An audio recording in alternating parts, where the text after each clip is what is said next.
여러분 안녕하십니까. CJB 뉴스 특보입니다. 하루 만에 더 큰 비극이 현실로 다가왔습니다. 자연재해지만 피해를 키운 것은 인재라는 정황이 속속 드러나고 있는데요. 오늘 CJB 뉴스에서는 오송 궁평 지하차도 침수 관련 속보와 괴산 수해 상황을 집중적으로 전해드리겠습니다. 어제 침수된 오송 궁평 지하차도에서 숨진 채 발견된 실종자가 9명으로 늘어났습니다. 배수 작업이 계속 진행되면서 사망자가 추가로 발견될 가능성을 배제할 수 없는 상태입니다. 김세희 기자입니다. 물에 빠지면서 지하차도 안에 잠겨있던 시내버스도 모습을 드러냅니다. 폭우로 미호강 제방이 터지면서 차량 15대가 물에 고립된 오송 지하차도의 배수 작업이 본격화되면서 오늘 하루 희생자만 8명이 확인됐습니다. 어제 1명에 이어 지금까지 9명이 숨진 채 발견됐습니다. 대용량 펌프 시스템이라든지 대용량 펌프 이런 분당 토출량을 계산을 했을 때 분당 8만 리터 정도 배수를 하고 있다 이렇게 말씀을 드릴 수 있습니다. 이 가운데 5명은 시내버스 내부에서 발견됐고 나머지 3명은 침수된 차량 밖에서 수습됐습니다. 대부분 지하차도 입구 부근에 멈춰선 버스 주변에서 발견됐는데 수색 범위가 늘어날수록 희생자는 더욱 늘어날 것으로 보입니다. 수색 작업에는 잠수부 30명을 비롯해 소방과 경찰, 군부대 등 400여 명이 동원됐습니다. 지하차도 양방향으로 배수 작업이 진행 중이지만 지하차도 내 유입된 부유물로 인해 구조 작업이 쉽지 않은 상황입니다. 아직까지 생사를 확인하지 못한 실종자 가족들은 현장을 찾아 신락 같은 희망을 놓지 않고 있습니다. 일단은 기다리고 있으시죠. 찾을 때까지는 좀 기다리고 있는 상황입니다. 소방당국은 내일 새벽 적지 않은 양의 비 소식이 예보돼 있는 만큼 오늘 밤까지 배수 작업을 모두 마무리하고 추가 구조대를 투입해 도보 수색을 통해 추가 실종자를 찾아낼 계획입니다. CJB 김세희입니다. 네, 당초 오송 궁평 지하차도가 빠르게 침수된 이유는 미호강 주변 제방 뚝이 무너지면서 강물이 유입됐기 때문이라고 알려졌습니다. 그런데 뚝이 무너진 게 아니라 교량 공사를 위해서 임시적으로 뚝을 열어놓은 게 화근이었다는 의혹이 제기되고 있습니다. 진실 규명이 필요한 부분입니다. 박원 기자입니다. 지하차도 침수는 빗물로 늘어난 많은 양의 강물이 갑자기 유입되면서 시작됐습니다. 당초 수위를 감당하지 못하고 미호강 주변 제방이 무너지면서 400m 떨어진 곳까지 밀려 들어온 것으로 알려졌습니다. 하지만 취재진이 제방이 있던 현장을 직접 찾아 들은 주민의 이야기는 달랐습니다. 행정중심 복합도시 건설청이 발주한 신설 교량공사 과정에서 덤프트럭 등 중장비들이 원활히 다닐 수 있게 제방 일부를 일부러 없앴다는 겁니다. 왜냐면 저희가 밑에가 도로거든, 하상도로. 하상도로에서 음지가 좋거든. 그러니까 그냥 근리 차들이 하상도로 다 와서 공사한 거예요. 그러니까 통로가 열려 있었다 이거지. 바로 인근에서 장사를 하면서 몇 년 전부터 공사 현장을 지켜본 주민도 분통을 터뜨립니다. 자기들 편하게 공사하자고 장마철 수해 예방을 위한 가장 중요한 방어막을 제거했다는 겁니다. 토요일 새벽 6시에 자기들이 메꾼다고 막 메꿨는데 물이 이쪽으로 막 터진 거예요. 이거는 죄가 아니고 인재예요, 인재. 실제로 지난해 촬영된 현장의 모습을 살펴보니 교량 밑이 뻥 뚫려 있고 둑이라고는 찾아볼 수 없습니다. 이곳이 미호천교 교량공사 현장인데요. 지금은 급한 대로 흙으로 뚝을 조성해 놓은 상태지만 여전히 불안해 보입니다. 교량 사업을 발주한 행복청은 지난 7일 마대자루로 임시뚝을 만들었고 어제 새벽 방수포를 덮는 추가 공사를 진행했다는 설명을 내놓고 있습니다. 홍수경보 이후 도로 통행 제한 등 적절한 조치가 없었다는 이유 등으로 인재라는 주장이 제기되는 가운데 명확히 규명돼야 할 의혹이 하나 더 늘었습니다. CJB 박원입니다. 산비탈 급류에 빠진 아버지와 구조에 나선 아들이 한꺼번에 목숨을 잃은 안타까운 일도 있었습니다. 하천 제방이 터져 위기에 처했던 농민들은 나무 널빤지에 기대 가까스로 목숨을 건지기도 했는데요. 돈에서는 이번 폭우에 농경지 500헥타르가 피해를 입었습니다. 폭우 피해 장원석 기자가 정리했습니다.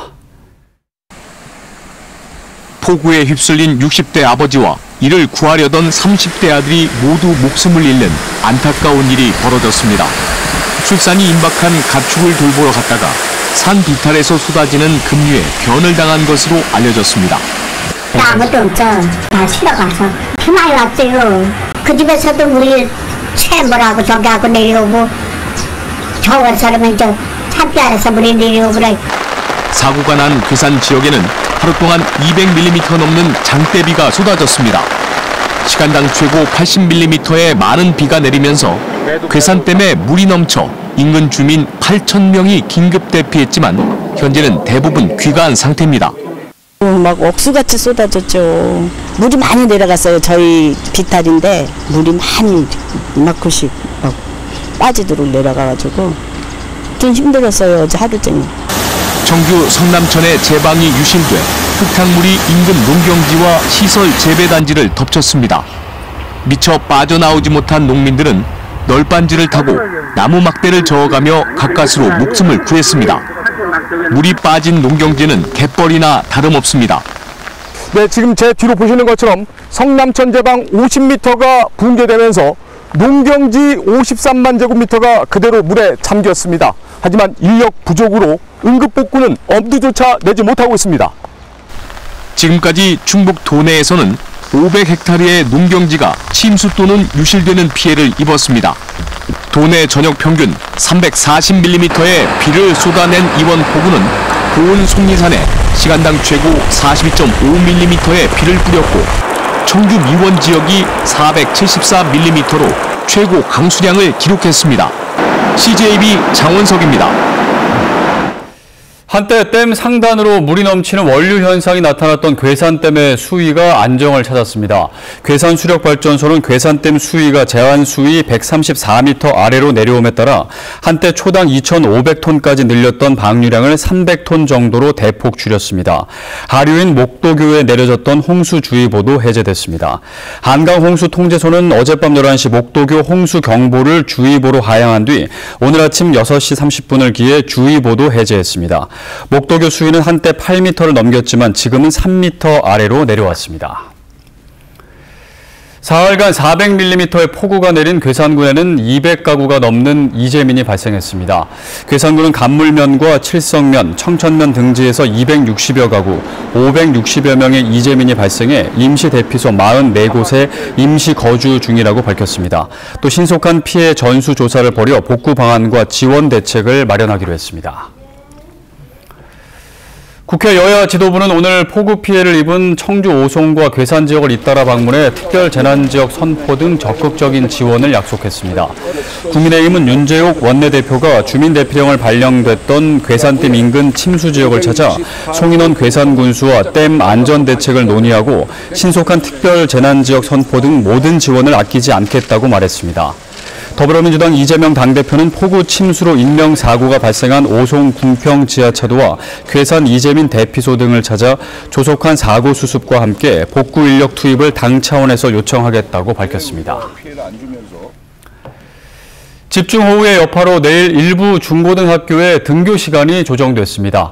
등교 시간이 늦춰지는 학교는 모두 8개 학교로 청주 금천중은 오전 8시 50분, 미호중, 청주여중 오전 9시, 원봉중, 충북여중, 오송고 9시 30분, 교원대 부고와 음성 무국중은 오전 10시입니다. 방학실 갖는 청주 오송중은 원격 수업으로 대체됩니다. 모레 이후의 학사 일정 조정은 아직 유동적입니다. 청주시는 축사 침수 피해를 입은 농가를 중심으로 가축 전염병 예방을 위한 긴급 방역에 들어갔습니다. 긴급 방역에는 방역 차량 넉 대와 공동 방제 차량 등 모두 11대가 투입됐으며 집중 소독과 가축 질병 예찰 활동을 벌이게 됩니다.